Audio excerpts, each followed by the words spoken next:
Fala, galera do planeta, tudo bem com vocês? Bora lá? Boa tarde a todos vocês. Finalmente vamos ter uma aula, né, de interpretação de textos, ok? Beleza. Então vamos lá. Deixa eu contar uma coisa para vocês. Eu acho que todo mundo está me ouvindo. Chat está aberto para vocês, tá bom? Chat está aberto para vocês. Apesar de vocês não poderem falar, porque senão vai pesar demais, não poder liberar o vídeo também, porque vai pesar demais, vamos trabalhar com a nossa... o nosso chat sempre aberto aqui, tá? Deixa eu dar uma olhada aqui, os participantes estão entrando, não preciso gerenciar essa galera aqui, né?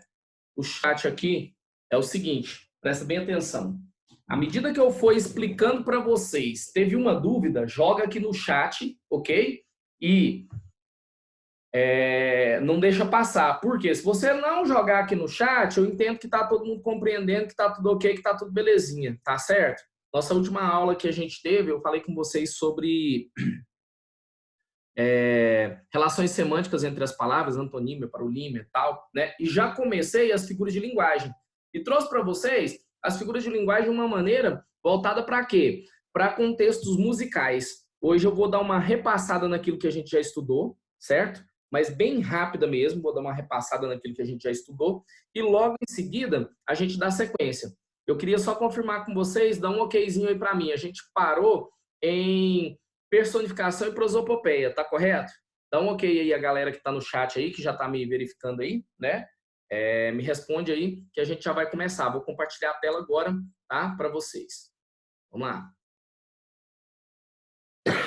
Bom, deixa eu só acertar aqui. Eu preciso organizar aqui.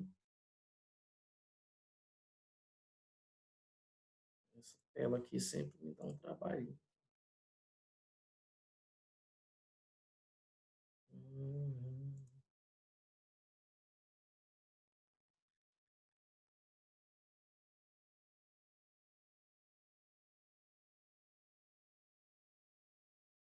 Pronto, consegui organizar aqui o que eu precisava, né? Você parou em polissemia. Ah, verdade, galera. Eu parei em polissemia, né? Eu falei para vocês de relações semânticas e a polissemia foi a última parte. Falei, ó, a próxima aula que a gente chegar, a gente já entra com figuras. Então, a turma da tarde não trabalhei nada de figuras de linguagem. Muito bom. Polissemia, olha só. As relações semânticas são antonímia, sinonímia. Confere aí se você viu essa aula, se está tudo ok. Antonímia, sinonímia, antonímia, aí falei de paronímia, que são as parecidas, lembra? Aí depois falei de hipônimo, de hiperônimo, hiperonímia e hiponímia. Depois falei de homonímia, aí tem as homônimas homófonas, são iguais no som, na pronúncia. As homônimas homógrafas são iguais na escrita, na grafia. E as homônimas perfeitas, lembra? Que são as que são iguais na escrita e na grafia. Lembra disso? Só que são de classes gramaticais diferentes e o significado é totalmente diferente. Bom, e aí depois disso eu falei, ó, não confundam polissemia com a homônima perfeita. Aí falei da manga, que tem vários sentidos, né? Mas só que ela só será polissêmica se ela se encontrar em contextos diferentes. Se ela mudar o contexto em que ela está o quê? Se ela mudar o contexto em que ela está aparecendo, certo? Se, por exemplo, eu tiver um contexto apenas, a palavra tiver em apenas um contexto, mas ela tiver duplo sentido, isso já é ambiguidade. Lembra que eu falei para vocês, sim ou não? Ambiguidade, a questão do duplo sentido. Então, eu quero que vocês entendam isso. Na última aula eu fechei aí, ok? O que nós vamos trabalhar agora são as figuras de linguagem, elas vão estar presentes dentro dos textos literários, vão estar presentes dentro da conversação cotidiana, tá certo? Algumas delas vocês vão perceber que são muito próximas. E o que eu trouxe para vocês aqui? Eu trouxe para vocês alguns contextos de música. Não vou me arriscar a cantar essas músicas, porque se eu fosse um cara massa para poder cantar, não estava não estava ensinando vocês aqui, estava fazendo show aí, beleza? E a galera também não vai gostar. Já fiz o teste e o pessoal não curte muito, não, tá? Mas vamos lá. Qual é a situação aí, então? Vamos começar nosso conteúdo a respeito de figuras de linguagem e vou mostrar para vocês, né? Então, esse contexto aí, beleza? Bom, a primeira coisa que é necessário que vocês saibam é que as figuras de linguagem se dividem em 4 classes, tá? São divididas em 4 classes, ok?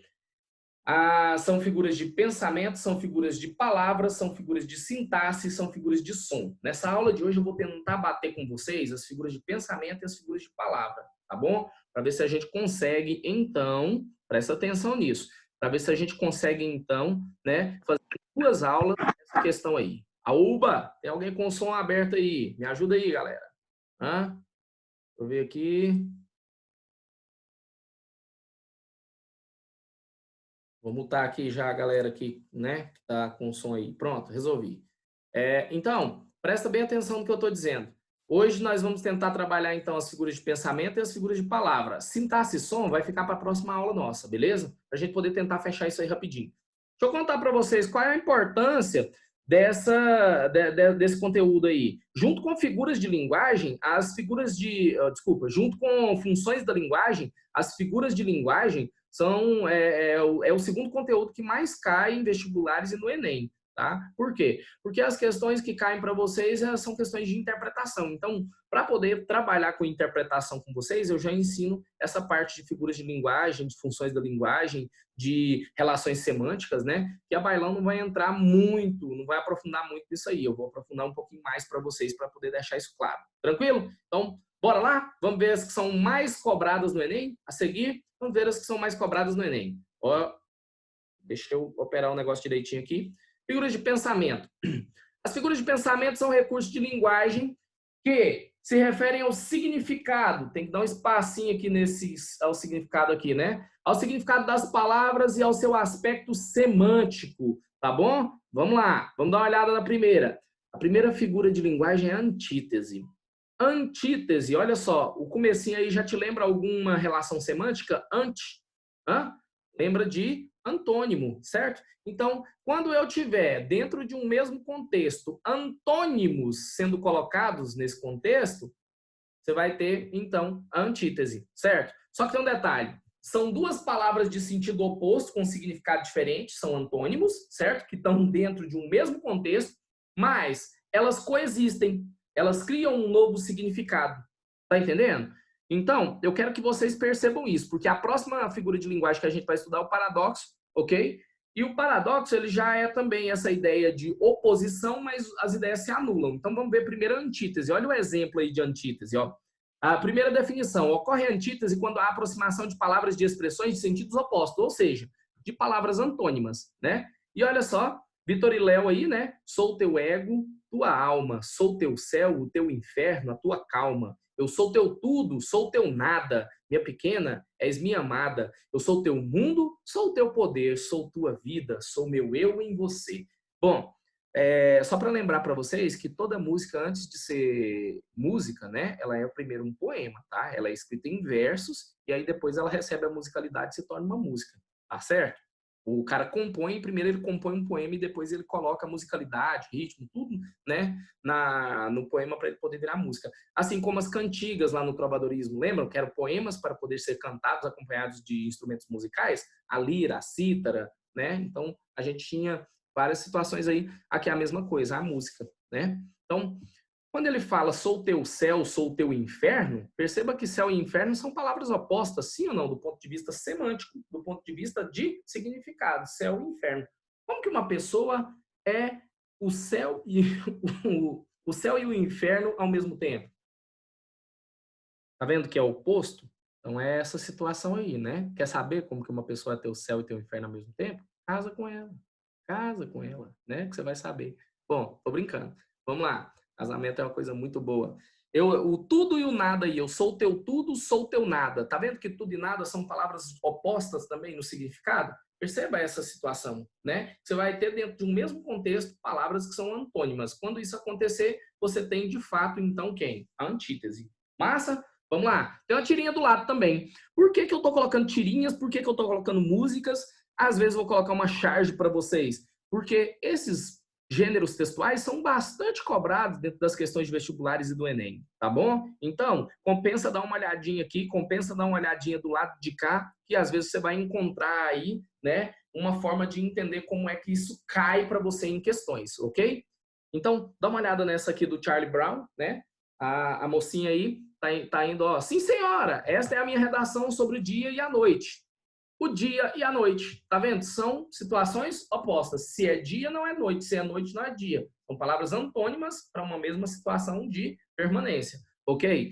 E aí, eu quero que você entenda isso. Elas estão o quê? Coexistindo. Uma ideia não anula a outra. A antítese está presente no segundo quadrinho quando ela usa dia e noite, tá certo? Aí ela fala, ó, o dia é quando a gente enxerga para onde vai. A noite existe para a gente deitar na cama e se preocupar. Tá vendo isso? Ela usa de novo no terceiro e no quarto quadrinho. Em um ela usa dia, no outro ela usa noite. Então acontece de novo com as mesmas palavras a ideia de antítese, certo? É uma ideia antitética, beleza? Vamos para a próxima figura então? Olha só. Ah, a galera acha bom, né? Eu só vi o kkk aqui da Ana Beatriz aqui rindo quando eu falei do céu e do inferno, né? E dei o exemplo. Bom, vamos lá. Olha só, agora eu tenho o paradoxo. Cara, o paradoxo, ele é uma figura de linguagem que você tem que tomar bastante cuidado com ele. Por quê? Porque quando você pensar que não, você já não entendeu, né? Aquelas piadas que são para poucos, certo? São para poucos. E às vezes são situações que você fala assim, hã? Como assim? Da tela azul. Da tela azul, né? Por que que dá a famosa tela azul aí? Porque as pessoas não entendem como é que isso funciona. Então, ocorre paradoxo não apenas na aproximação de palavras, não só com palavras opostas, você entendeu? Mas também de ideias que se contradizem referindo-se ao mesmo termo. Então, sempre que eu criar, ó, não só com palavras opostas que se anulam e criam uma situação absurda, mas se eu trouxer ideias que são opostas e que causam essa situação de anulação, de um absurdo, porque, ó, se é assim, não pode ser assim, mãe, porque não tem como. Uma coisa desconsidera a outra. Como, por exemplo, o poema lá de Camões, que depois virou música do Legião Urbana, né? O amor é fogo que arde sem se ver, é ferida que dói e não se sente. Como é que alguma coisa dói e não se sente? Se dor é um sentimento. Se dói e não se sente, quer dizer que não é sentimento. Mas se tá doendo, eu tô o quê? Sentindo essa dor. Pegou? Então é uma situação absurda. Não, professor, não entendi. Esse negócio aí bugou minha cabeça. Dá tela azul mesmo, tá? Vai demorar um pouquinho para poder entender. Bom, depois eu tenho aqui o Caetano Veloso, né? Nos 2 primeiros versos aí desse trecho que eu trouxe da música dele. Se você quiser me prender, vai ter que me soltar. Como assim? Se eu quiser prender, eu vou ter que soltar? Não tem, né? É uma situação absurda. Aí, se eu quero prender, eu tenho que prender e não soltar. Soltar é o oposto de prender. Tá certo? Entendeu aí? Agora tem a outra que é a clássica, né? Essa aqui eu comentei com a galera nos outros cursos em sala de aula e fiz questão de trazer aqui para vocês. Como que é? Olha só. O exército, né, capturou o cara lá, prendeu ele num poste lá no meio da cidade lá e falou para ele: você vai morrer, mas daremos opções. Se falar uma verdade, então olha só o que foi instituído. Se for verdade o que ele disser, certo? Ele vai ser queimado. Agora, se falar uma mentira, ele será fuzilado. Beleza? Aí ele pegou e falou: então tá massa, tá fácil. Eu serei fuzilado. Se eles fuzilarem ele, isso vira verdade, portanto ele tinha que ser queimado. Mas se eles queimarem ele, o que ele disse vira uma mentira, portanto ele teria que ser o quê? Fuzilado. Mas se fuzilar, o negócio virou uma verdade, cara. E aí ele teria que ser queimado. Mas se ele for queimado, vira mentira o que ele falou, e aí ele teria que ser fuzilado. E aí o que aconteceu? O final da história, terceiro quadrinho. Tchau, senhor paradoxo. Né? Ele criou um paradoxo, uma situação absurda a respeito do que eles disseram para ele, certo? Então essa foi a situação que foi criada aí para a situação paradoxal que foi criada, né? Em muitas situações você percebe paradoxos, tá? O paradoxo é muito comum de ser usado aí dentro da literatura, dentro dos filmes, dentro dos livros, né? Por exemplo, a gente tem lá o Doutor Estranho, que passou na televisão aí, na tela quente, né, que passa na Globo lá depois da novela. O Doutor Estranho vai lá, né, e fala: eu vim barganhar. O que ele cria? Ele cria um loop, um paradoxo temporal, você entendeu? o cara mata ele 1000 vezes lá e ele sempre aparece de novo. Por quê? Porque ele está sempre voltando no tempo. Ele criou um loop temporal e prendeu o vilão lá no tempo também. Tá certo? Tenho que me perder para poder me encontrar. Exatamente. Outro trecho de música, Camille. Muito bom, tá? Tenho que me perder para poder me encontrar. Essa aí também é a mesma coisa. Se eu me perder, como que eu vou me encontrar, cara? Mas eu só encontro alguma coisa que está perdida, porque se ela estiver aqui, eu não tenho como encontrar também. Parou para pensar nisso já? Então, são essas as ideias que a gente tem, tá certo? Bom, explica de novo. Ô, Ana Luísa, você não entendeu qual? Eu vou agora fechar esse paradoxo, senão a gente gasta muito tempo aqui e não consegue avançar com ele. Bom, só para poder fechar um último exemplo para a galera entender que é uma situação absurda. Eu tenho o Pinóquio. Se o Pinóquio... Ah, o quadrinho, Ana Luísa. É porque é o seguinte, ó. Eles disseram para ele assim, ó. Você vai morrer, mas daremos opções. Entendeu? Então ele vai morrer. Eles vão matar ele, mas eles vão dar opções. Opções, então, 2 opções. Primeira opção, se ele disser uma verdade, ele vai ser queimado. Mas se ele disser uma mentira, ele vai ser fuzilado. Certo? Então, a partir do que ele disser, eles podem escolher entre queimar ou fuzilar. Queimar se ele falar a verdade, fuzilar se ele falar mentira. Aí ele pega e diz, eu serei fuzilado. Se eu considerar que isso é uma verdade, eu tenho que queimar. Mas se eu queimar, você viu que ele projetou uma frase para o futuro, falando o que vai acontecer com ele? Aí o que aconteceu? Essa frase no futuro está dizendo que ele vai ser fuzilado. Se eles não fuzilarem ele, isso vira o quê? Hã? Olha só, se eles considerarem que o que ele disse é uma verdade, presta atenção nisso, se eles considerarem que o que ele disse foi uma verdade, eles terão que queimar ele. Só que o que acontece? Se eles queimarem ele, o que ele disse vira uma mentira. E para a mentira, a pena é ser fuzilado. Só que se eles fuzilarem ele, o que ele disse aí acabou de virar uma mentira. E para a mentira, eles dissem que queimariam ele. Tá vendo que isso vira um loop temporal aí, né? Nas palavras? E aí eles não conseguem chegar a uma situação. No final da história, tiveram que libertar ele. Entendeu o quadrinho? Massa. Agora vamos para a última, o Pinóquio. Se o Pinóquio fala assim, ó, o meu nariz vai crescer agora. O nariz dele cresce ou não cresce? Hã? E aí? Bom, o Pinóquio é uma figura da literatura, né, mundial, que ele é conhecido por ser um boneco de madeira que quando ele mente, o que acontece? O nariz dele cresce.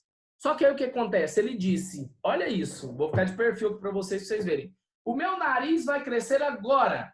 Se o nariz dele crescer, é verdade, então não deveria, porque só cresce quando ele mente. Mas se não crescer, deveria crescer. Por quê? Porque ele mentiu.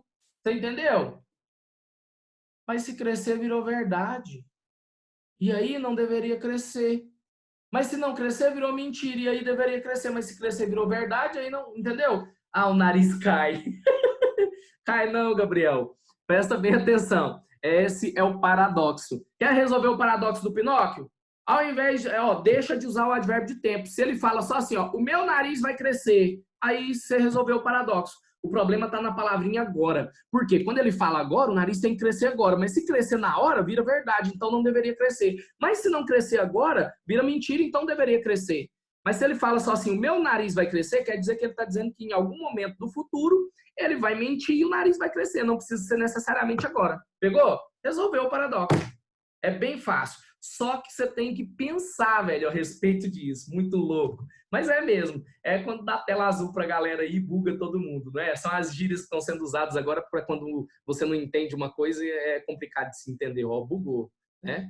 Que viagem é essa, velho? Bom, vamos lá. Vamos seguir para a próxima figura aí. Olha só.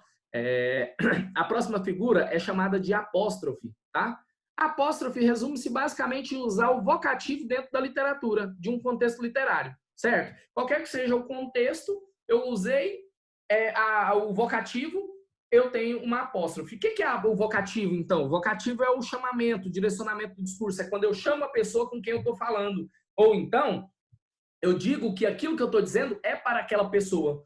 Dá uma olhada aí na música do Bruno e Marrone. Seu guarda, eu não sou vagabundo, eu não sou delinquente, eu sou um cara carente, eu dormi na praça pensando nela. O que acontece aí? Dá até vontade de tomar uma pinga, né? Ô, falar, viu? Bom, qual a situação? Quando ele fala seu guarda, ele está conversando com o seu guarda, ele está direcionando tudo que ele vai dizer depois para o seu guarda. Pegou? Isso é chamado de vocativo. Canta essa aí, pô. Ah, poxa. Não, minha esposa falou que eu não fico bem cantando, então não vou cantar mais não, né? Porque imagina, seu guarda, eu não sou vagabundo, eu não sou delinquente, eu sou um cara carente. Melhor parar, não é? Agora vocês já viram. Bom, qual é a situação? Obrigado por me poupar meu ouvido, olha o outro. Vamos lá. Qual que é a situação, então? É o uso do vocativo, velho. Toda vez que existe vocativo usado no texto literário, é chamado de apóstrofe. A figura de linguagem é apóstrofe. Massa? Vamos lá, tamo junto. Olha o outro aqui.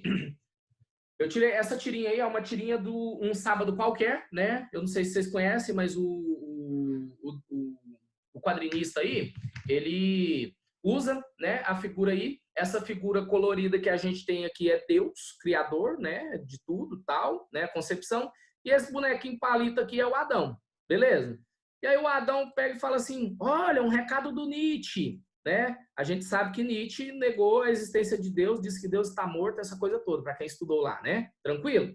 E aí ele fala aqui, ó, dá uma olhada. Depois que ele pega o recado, ele fala, ai meu Deus, ele vai me matar, o que eu faço? É o fim. Quando ele fala, ai meu Deus aqui, você perceba que ele tá o quê? Chamando a atenção de Deus. Sim ou não? E Deus tá aqui, ó. Olha só, né? E aí ele pega e fala assim, espera aí, li errado, que alívio. Deus, aí olha aqui, ó, aqui, ó. Deus, olha o vocativo sendo usado aqui, é para você. Então, aqui nesse momento, você percebe o uso de apóstrofe. Aí, qual é o outro momento que a gente tem também que tem uma apóstrofe? Bem aqui, ó. Ai, meu Deus. Tá vendo? Né? Então, ocorre apóstrofe quando há a invocação de uma pessoa ou algo real ou imaginário que pode estar presente ou ausente. Corresponde ao vocativo, aqui, ó.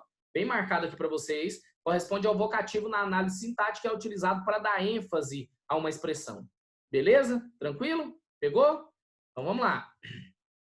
Continuando. Bom, vamos lá, passar para o próximo slide. Eu tenho um probleminha para passar aqui. Eufemismo. Cara, eufemismo, presta bem atenção nisso. Ocorre o eufemismo quando uma palavra ou uma expressão é empregada para atenuar uma verdade tida como penosa, desagradável ou chocante. Então é algo que é desagradável, algo que é chocante, algo que é, entendeu? Que é paia, certo? E aí o que que acontece? A antítese ocorre para poder o quê? Atenuar alguma situação que seja nessa pegada. E aí eu queria que vocês prestassem atenção nessa questão aí para o seguinte. Por exemplo, o exemplo que eu trouxe aqui para vocês, aí queria compartilhar com vocês, é uma música, né, que foi composta por mim mesmo, tá? É autoral. E aí, num dos trechos aqui, eu trago uma situação aqui, e é justamente essa que eu trago aqui, que é o polêmico, tá? Mas não vou falar dela, não. Vou falar primeiro de outras situações. Por exemplo, a palavra que possui mais eufemismos, né, depois da mentira, é a morte. Né? Então, quando fala assim, ele descansou, ele passou dessa para uma melhor, foi morar no céu, virou estrelinha e tudo isso, são palavras que estão suavizando o termo morte. Ele morreu, bateu as botas, né? Então não dá. Aí o pessoal vai perguntar assim, professor, tem um violão aqui, velho. Eu tenho um violão aqui, a gente começa a cantar essas músicas aqui, entendeu? Essa aqui, ó, se você der uma olhada nela, a pegadinha dela é bem interessante, mas daqui a pouco eu vou dar uma palhinha para vocês isso aí. Bom, qual é a situação que a gente está aí? Eu estava falando para vocês.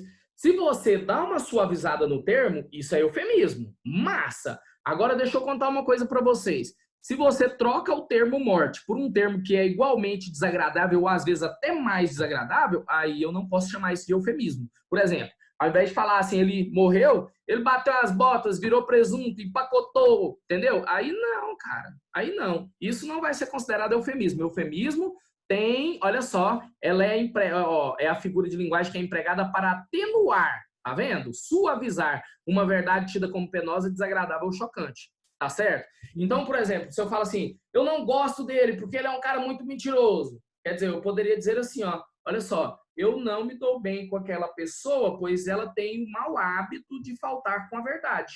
Faltar com a verdade é um eufemismo, né, para mentir, para ser mentiroso. Pegou? Essa é a ideia. Agora dá uma olhada nesse trecho aqui da música aqui, ó. Só que para ela eu nunca menti, apenas a verdade eu não contei. Quer dizer, aí tem um problema. Presta atenção. Mentir é uma coisa, não contar a verdade é outra, que é o quê? É omitir, certo? Só que perceba o seguinte, quando alguém não mente e omite, ele está suavizando também a situação. Você entendeu? Não, eu não menti, eu só o quê? Eu só omiti, eu só não contei a verdade, né? Então perceba que nesse caso aqui, a gente tem um caso polêmico ainda discutido, né, em algumas situações, mas eu não consideraria nessa situação um exemplo de quê? De eufemismo, tá? Por isso que eu falei primeiro de morte, para depois falar para vocês a respeito dessa questão da mentira aqui. Mas é uma musicazinha aí nossa autoral que tem uma pegadinha bem interessante, tá? Beleza? Uma outra hora a gente vai ter a oportunidade de compartilhar dela aí com vocês. Tranquilo? Vamos passar para a próxima? Opa, passou demais. Gradação. Cara, ocorre gradação quando há uma sequência de palavras que intensificam uma mesma ideia. Pode ser afastando, aproximando, ascendendo ou decaindo, certo? Qual é a situação, então, que a gente tem? Primeiro, né, uma música de Chico Buarque. Carregando flores a se desmanchar e foram virando peixes, virando conchas, virando seixos, virando areia, prateada areia, com lua cheia à beira-mar. O que eu tenho aí? Olha isso. Ó, e foram virando peixes, virando conchas, virando seixos, virando areia. É o estado de decomposição, sim ou não? Aí você percebe que há um movimento dentro dessa figura aí, tá? Há uma intensificação de uma ideia. Virar, virar, virar, virar e cada vez virando mais, certo? A mesma coisa acontece aqui, ó. Olha só, nesse quadrinho da Mafalda aqui. Olha isso. Só lembro que a cegonha me trouxe.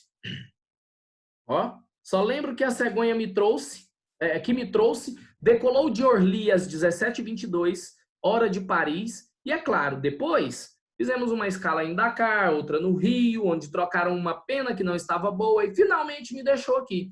Então você perceba que tem o quê? Uma sequência, uma movimentação de Orly para cá, certo? É o local onde elas se encontram lá, né? Mas não me lembrei de perguntar para que ela me trouxe. Isso aí é outra situação, é outra crítica, mas perceba que ela está falando que não encontrou o sentido da vida, né? Quando ela nasceu, ela fez essas escalas, ela só lembra que a cegonha fez tudo isso, mas ela não lembrou de perguntar por que ela trouxe, para quê, qual que é o sentido dela, a missão dela aqui, né, nessa existência. Então, perceba isso, que toda a gradação está aqui, ó.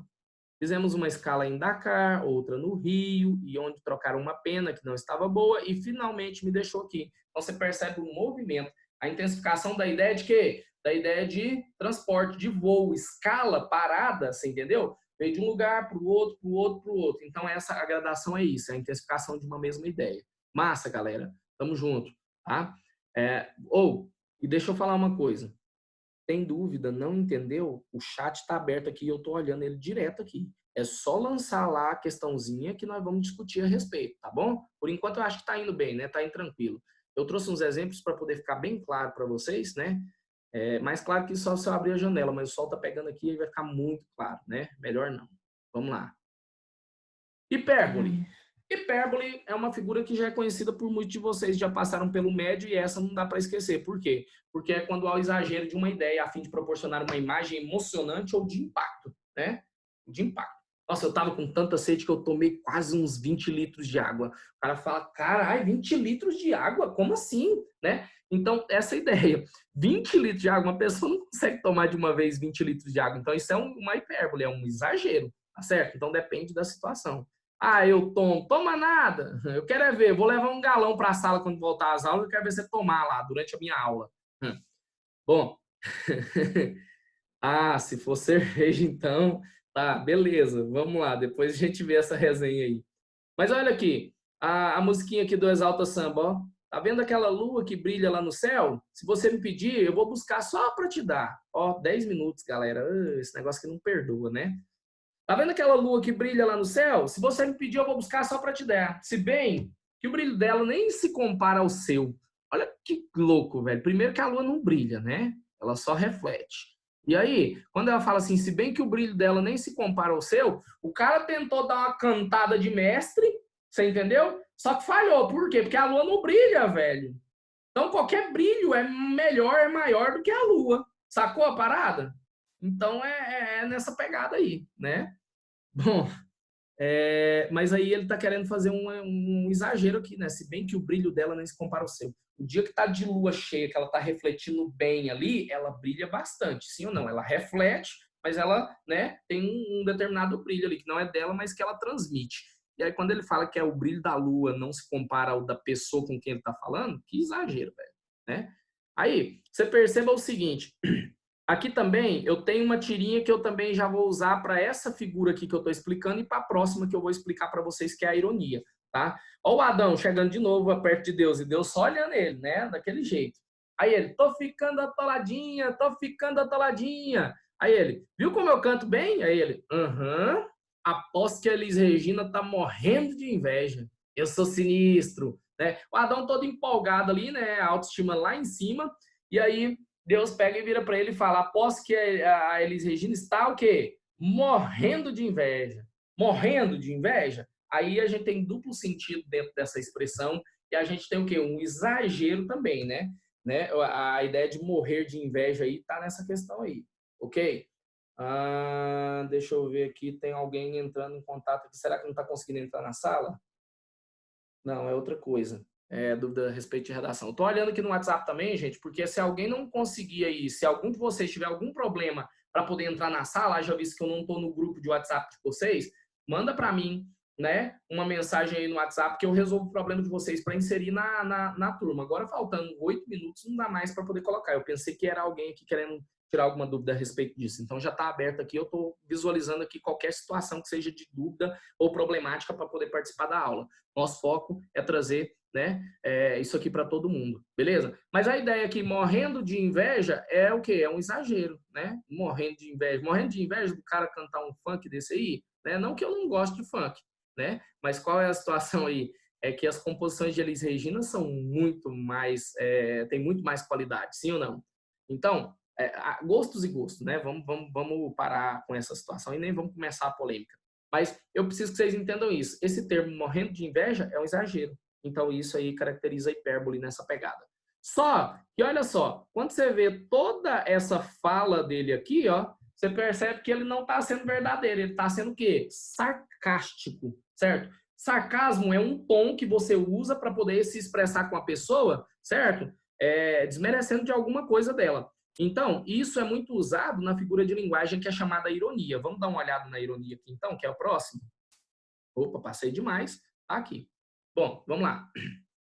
Ironia ocorre quando? Pode ocorrer pelo contexto, pode ocorrer pela entonação, pode ocorrer pela contradição de termos, certo?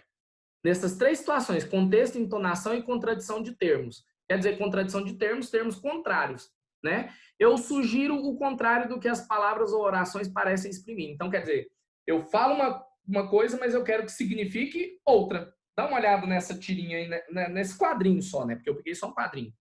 Quem foi o inteligente que usou meu notebook e apagou o que estava gravado? Será que ele achou a pessoa realmente inteligente? Ele usou inteligente, mas ele queria chamar, na verdade, de quê? Do oposto, que é burro, né?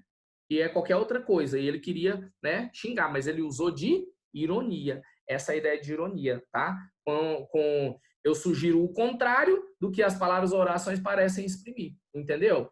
E aí, aqui você percebe que pela entonação, né, nessa tirinha aqui, ó, também ocorre ironia, ó. Após que a Elis Regina tá morrendo de inveja. Então, quer dizer, ele foi sarcástico pelo tom aqui e, por consequência, usou-se a ideia de ironia. Beleza? Massa, galera. Dúvidas está na hora aí, hein? Vamos lá? Ó, ironia, então. Aqui, olha a outra aqui, ó. Músicas do Zezé de Camargo, né? Mentes tão bem e parece verdade o que você me fala. Vou acreditando. Quando ele fala vou acreditando, ele está dizendo o contrário. Ele já sabe que a pessoa mente, mas está dizendo, você mente tão bem que parece verdade o que você fala, eu vou até acreditar. Olha o tom de ironia que está aí, certo? Só que dentro da música, né, tem toda uma situação de melodia e tal, essa coisa toda, então essa entonação não aparece dessa forma, mas é o quê? É o que eu estou querendo dizer para vocês aí nesse caso, é a ironia que aparece aí. Massa, galera! Essa é a situação aí, então, de ironia, certo? Eu creio que dá tempo da gente... Não vai dar tempo, tá? Eu vou parar por aqui hoje, Por quê? Personificação vai demandar um tempinho para falar, porque eu tenho que dizer a diferença de personificação e prosopopeia para vocês. Tem muita gente que traz como a mesma figura de linguagem. Eu vou mostrar a diferença para vocês na próxima aula, porque é importante saber disso aqui, tá? Vai que cai numa questão. Não costuma cair como se fosse a mesma, mas vai que cai. A informação que você vai receber aqui comigo aqui é completa, tá? Eu vou te mostrar. Se tem dois nomes, é porque tem uma pequena diferença. Existem livros que fazem ramificações dessas figuras de linguagem que eu preciso mostrar para vocês. Cara, é tanta figura de linguagem que você fala assim, como assim, velho? Não tem, entendeu? Então, é nessa pegada. Então, a partir desse momento agora, são 36 minutos e 20 segundos. Tá sobrando 3 minutos aí praticamente para vocês. Eu abro para as dúvidas. Quem quiser aí fazer as perguntas, eu vou já solucionando agora. Tem uma aqui do Emerson, ó. Tem como usar o tom sarcástico sem ser irônico? Cara, quando você usa o tom sarcástico sem ser irônico, bom, é complicado. Por quê? Porque toda vez que você trata de ironia, né? Ah, e aí, você gostou? Você gostou do que eu fiz? Né? Acabei de te ajudar lá, eu vi que tinha um buraco no seu muro, achei que você estava querendo era derrubar, acabei de derrubar para você. Gostou? Gostei. Claro que eu gostei, né? Quem que não ia gostar? Só tinha um buraco para consertar, agora eu não vou levantar o muro todo. Então perceba que esse tom é sarcástico, entendeu? Mas normalmente o sarcasmo ele está atrelado à ideia da ironia, beleza? Tranquilo? O sarcasmo é o tom, a ironia é a figura de linguagem, tá, Ana Beatriz? O sarcasmo é o tom que se usa, é a forma de entonação que faz parte da construção do quê? Da ironia, que é a figura de linguagem. Então perceba isso. Sarcasmo está ligado à questão de entonação. E ironia está ligada a quê? A figura, a construção de ideia que se existe dentro de um gênero textual. Entendeu? Massa? Mais alguma pergunta, galera? Tamo aí. É a hora agora, fazer as perguntas aí para poder solucionar tudo. Eu vou descompartilhar a tela aqui para vocês, tá bom? E na próxima aula a gente então retoma a parte de personificação, tá? Não me deixe esquecer não, beleza? E aí, se tiver mais dúvida, pode ir perguntando aí, senão eu vou encerrando por aqui a nossa aula, certo? Espero que vocês tenham gostado, né? Não levem em conta a situação aí de eu estar cantando para vocês, esse não é o meu forte, beleza? Mas o forte é fazer com que vocês entendam esse conteúdo aí e que no final do ano vocês busquem aprovação. Vocês viram que o Enem não alterou nenhuma das datas, né? Vocês vão poder optar por Enem digital ou por Enem presencial lá, e aí já vai pensando nessa situação, embora estudar. A lista que eu mandei para vocês foi uma lista que traz mesclado questões de interpretação, você entendeu? E aí vai analisar compreensão e interpretação de texto, e também vai trabalhar com a questão de funções da linguagem, abordando o conteúdo de funções da linguagem e abordando também o conteúdo de figuras de linguagem. Então, tá massa para poder se divertir. Dessa vez não tem o gabaritozinho lá marcado lá, tá? Pode ficar tranquilo, se divertir lá. Qualquer dúvida que tiver a respeito disso aí, pode me procurar, os canais estão abertos aí. Esse conteúdo aqui sobre figuras de linguagem vai chegar para vocês, tá bom? Já enviei lá para poder disponibilizar no portal e no material para vocês. No final da apresentação de slide tem o meu contato de WhatsApp, Instagram, tem tudo lá. É só chamar se tiver alguma dúvida, beleza? E no mais, agradeço a presença de vocês aqui, mesmo que virtual, tá? Espero que logo, logo a gente se encontre em sala de aula e vamos seguir em frente, confiantes, estudando, buscando essa aprovação. Tamo junto, galera. Valeu demais!